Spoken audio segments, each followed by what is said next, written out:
Olá investidores, bem-vindos a mais um vídeo e nesse vídeo a gente vai dar prosseguimento à nossa série sobre commodities, falando especificamente sobre commodities metálicas e elas têm uma característica muito interessante que não tem em nenhum outro grupo de commodities que a gente tratou até aqui, tá? Mas se você quer saber sobre isso, fica até o final desse vídeo, a gente vai desvendar tudo sobre esse grupo de commodities e aí por trás dela está um grupo de empresas muito interessantes que tem um elevado potencial de retorno para o acionista a longo prazo. Antes de começar o vídeo, os nossos 3 recados básicos. Se você caiu nesse vídeo de paraquedas, não conhece a Status Invest, se inscreve no canal, assim você não vai perder nenhum vídeo, vai ficar por dentro das principais informações do mercado financeiro. Deixa um like nesse vídeo, isso ajuda muito o vídeo a chegar a mais pessoas. E deixa nos comentários se você já investe no setor, o que você acha do setor ou qualquer feedback. A gente tá aqui sempre para melhorar o conteúdo para vocês, tá bem? Commodities metálicas, tá? O que seria isso, João? Basicamente são metais. E aí a gente tá tratando principalmente de matéria-prima para algum outro tipo de material. Quais são esses metais? A gente tá falando de ouro, prata, níquel e aí especificamente minério de ferro, que se desenvolve posteriormente o aço, e também o alumínio, tá? Que também é uma commodity muito utilizada no mundo e produzida no Brasil. No Brasil, a gente tem uma das principais empresas de commodities metálicas do mundo, que é a Vale. Ela acaba por produzir diversas commodities, porém grande parte da sua receita vem do minério de ferro, que ele é, como já mencionei, utilizado para se produzir o aço. A commodity metálica, ou as commodities metálicas como um todo, elas são guiadas, por princípio, pelos mesmos drivers que guiam as demais commodities. Por quê? Porque todas as commodities são matérias-primas. E todas as matérias-primas, elas dependem da atividade econômica global como um todo, por assim dizer, do número da população. Então, PIB per capita e número de população puxa a demanda dessa commodity. A commodity, principalmente minério de ferro, que é a commodity metálica produzida no Brasil, tá? Uma das principais, ela é também guiada pela questão da taxa de urbanização. Então, o que acontece? O minério de ferro, ele se transforma em aço. Esse aço ele é utilizado principalmente em construção e infraestrutura. 52% do aço mundial ele é utilizado para construção e infraestrutura. A gente tem uma parte desse aço também destinada ao setor automotivo, então carros, e uma parte desse aço ele é destinado ao setor de bens de capital, então indústria. Todas elas estão ligadas a setor industrial, atividade econômica, crescimento populacional. Quando a gente pega a infraestrutura especificamente, a gente vê que a infraestrutura ela também tem uma correlação direta com a taxa de urbanização dos países. O primeiro ciclo de commodities, não o primeiro ciclo, mas o mais recente ciclo de commodities que a gente teve, foi de 2000 até 2010, 2008, tá? E aí, por que aconteceu esse ciclo de commodities? Basicamente porque a China ela aumentou o seu índice de urbanização. A gente teve uma migração das pessoas do rural para o urbano. Isso causa uma elevada dependência, uma elevada demanda por infraestrutura. Se precisa construir pontes, viadutos, entre outras estruturas para suportar esse crescimento urbano. Dito isso, a gente tem outro país, alguns outros países que podem proporcionar sim um novo ciclo de commodities no futuro. O principal candidato é a Índia. A Índia, como a gente já comentou nos outros vídeos, tem uma taxa de urbanização próxima a 30%, ou seja, 2/3 da população do país ainda deve migrar do rural para o urbano e isso vai demandar mais infraestrutura. Tá? Existe uma outra dinâmica do setor de commodities metálicas que eu acho que é muito interessante e acaba por beneficiar o Brasil nessa. O setor de commodities metálicas ele é muito eletrointensivo. O que é isso, João? Basicamente, o setor não, mas a cadeia de commodities metálicas ela é muito eletrointensiva. Por quê? Para se produzir aço do minério de ferro, você precisa utilizar siderúrgicas. E aí as siderúrgicas utilizam como principal insumo a energia elétrica. Quando a gente pega, por exemplo, da bauxita se produz o alumínio, a gente utiliza energia elétrica.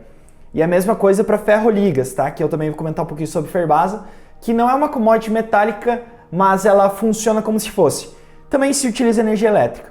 Quando a gente pega a matriz energética do Brasil, a gente vê que a gente tem uma das matrizes energéticas mais limpas do mundo entre os principais players. Quando a gente pega a matriz energética da China, por exemplo, que é um dos principais produtores desse tipo de produto, acaba que grande parte da matriz energética dela vem do carvão e isso polui muito o mundo, tá? A gente tem diversos acordos para tornar o mundo um lugar carbono neutro até 2050, 2060, a Europa um pouco antes, 2030, a China um pouquinho mais tarde, 2050, é o objetivo deles. E isso passa muito por toda essa indústria eletrointensiva, que vai ter que se diminuir o consumo de energia, porque grande parte da energia vem de matéria fóssil, tá? Vem de uma fonte de energia, uma matriz energética suja, por assim dizer. Como é que você consegue reduzir esse consumo de energia? Existem duas principais formas. O primeiro é você reduzir o consumo desse tipo de commodity, porém você não consegue substituir ferro ou aço por nenhum outro material, porque é muito mais caro e poluiria muito mais. Além de que grande parte dos materiais não tem resistência mecânica do aço, tá? E há questões ductis, entre outros fatores que fazem o aço ter as funções que ele tem. O segundo ponto que pode fazer ou contribuir para isso é utilizando minérios mais limpos ou minérios com teor de ferro maior. Quando a gente está utilizando minérios com teor de ferro maior, o que ocorre é que existe um prêmio desse minério mais puro, por assim dizer, para o minério comum. E esse prêmio ele tem aumentado ao longo do tempo. Por quê? Porque existe uma maior demanda por esse tipo de produto. Quando a gente pega a Vale, a gente vê que ela está no primeiro quartil de custos, e aí eu já comentei com vocês em vídeos anteriores sobre custos e como isso importa num segmento de commodities, mas a Vale tem outro aspecto muito interessante. Ela é um dos principais produtores no quesito de teor de ferro. Então ela é um dos produtores com teor de ferro mais alto, ou o minério mais puro do planeta, tá? E a tendência é isso crescer com o tempo. A Vale ela tem alguns projetos para entregar e isso vai fazer com que a companhia ela acabe por produzir um minério cada vez mais puro. Isso acaba por demandar menos energia, isso polui menos e essa é uma tendência que tem se seguido. A mesma coisa para a CBA, tá? Companhia Brasileira de Alumínio, ela entrega o alumínio verde. Por quê? Alumínio eletrointensivo, grande parte do alumínio é produzido na China. Esse alumínio acaba por carregar consigo muita emissão de gases de efeito estufa, gases poluentes. A CBA ela acaba por vender um alumínio mais limpo, alumínio verde, e por isso ela tem ganhado espaço no mercado da mesma forma a Ferbasa, tá? Eu tô aqui no site Status Invest para a gente comparar um pouquinho sobre esse setor e entender um pouco sobre como estão as companhias, qual a dinâmica desse setor, estão alavancadas, não estão, quanto que está o preço delas, etc, tá? Eu trouxe aqui a Vale é a principal produtora de minério de ferro do Brasil e uma dos principais do mundo. O mercado de ferro é quase oligopólio, a gente tem a Vale, Rio Tinto como principais produtoras, tá? E aí tem a BHP entrando ali no top 3 do ranking. Eu trouxe a CBA, é a Companhia Brasileira de Alumínio, como mencionei também, uma commodity bem interessante. Ela fez o IPO recentemente, então acaba que seus números não condizem tanto com o que a companhia deve entregar nesse ano e no ano que vem. Ela tem um projeto de expansão bastante interessante. Semin realizou seu IPO no início de 2021. Também acaba por participar no mercado de commodities, principalmente minério de ferro. E a Ferbasa, que é uma small cap, uma empresa muito pequena quando comparada às demais, porém que tem crescido bastante, principalmente pela alta das ferroligas, tá? Quando a gente olha a PL do setor, preço-lucro, indicador de valuation, vamos começar por aqui, a gente vê que a Vale está com PL próximo de 4,5 vezes, bem na média do setor, e aí quando a gente abre o histórico desse PL, a gente vê que o PL da Vale histórico médio ele fica um pouquinho acima disso. Porque recentemente a gente teve algumas quedas no preço do minério e o minério ele indica muito a receita da companhia, ele dá um indicativo de quais vão ser os resultados da Vale, tá? Então a gente teve uma queda no minério recentemente, de metade do ano de 2021 até aproximadamente no início do quarto tri, tá? Por isso o mercado acabou precificando a Vale um pouquinho para baixo, jogou o preço dela um pouquinho para baixo, houve uma recuperação no preço do minério e essa queda basicamente foi por conta de uma demanda chinesa que diminuiu. A gente teve uma retomada dessa demanda atualmente, o minério acabou voltando, esse preço acabou subindo e voltando para próximo da média do setor, tá? Semin 3 também está bem próximo a esses preços, então está um preço-lucro bastante interessante. A Ferbasa acaba com um preço-lucro um pouquinho acima mas a gente tem que ter um cuidado ao analisar a Ferbasa. Por quê? Ela carregava uma política de hedge. O que é isso, João? A política de hedge basicamente é que ela travava o câmbio a um certo valor, o câmbio explodiu e ela estava travada naquele valor. Nesses últimos meses a companhia decidiu, bom, vamos fazer uma política mais solta. Isso deve melhorar os resultados frente ao dólar que a gente tem hoje, tá? Outro ponto que chama muita atenção é o dividend yield da Vale, né? A gente tem um dividend yield de 17% nos últimos 12 meses, um yield muito alto, isso porque o minério nos últimos 12 meses está no seu all-time high, né? O que é o all-time high? Basicamente é o topo histórico do preço desse minério. Ele bateu all-time high no primeiro trimestre de 2021, então fez com que a companhia gerasse muito caixa. A companhia tradicionalmente distribui muitos desses dividendos. Por quê? Porque ela é uma empresa pouco alavancada. Quando a gente pega a dívida líquida sobre o patrimônio líquido da Vale, a gente está falando de 0,08, muito baixo. Quando a gente pega a dívida líquida sobre o EBITDA, que é uma proxy de geração de caixa, a gente está falando de 0,11. Então é uma companhia bem pouco alavancada, vejo isso com bons olhos, tá?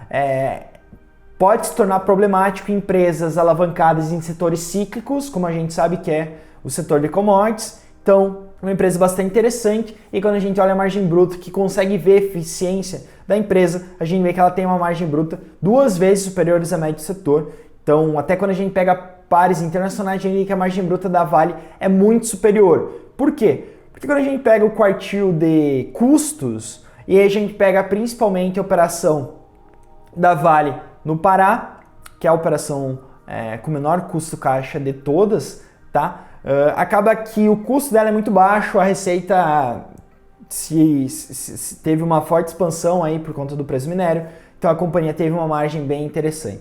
Então, eu acho que é um segmento bastante interessante, muito promissor por conta dessa questão climática, redução de gases, efeito estufa, entre outros pontos. E a gente tem boas empresas brasileiras que eu acho que vale sim a pena se fazer um estudo mais aprofundado delas, porque é um setor que deve crescer, que deve aumentar a demanda por produtos brasileiros, e a gente tem grandes vantagens naturais, principalmente por grande parte do minério de ferro de qualidade que está aqui, tá? Então é isso que eu queria passar para vocês, investidores. Mais uma vez, se você caiu aqui nesse vídeo, não conheceu o canal, se inscreve.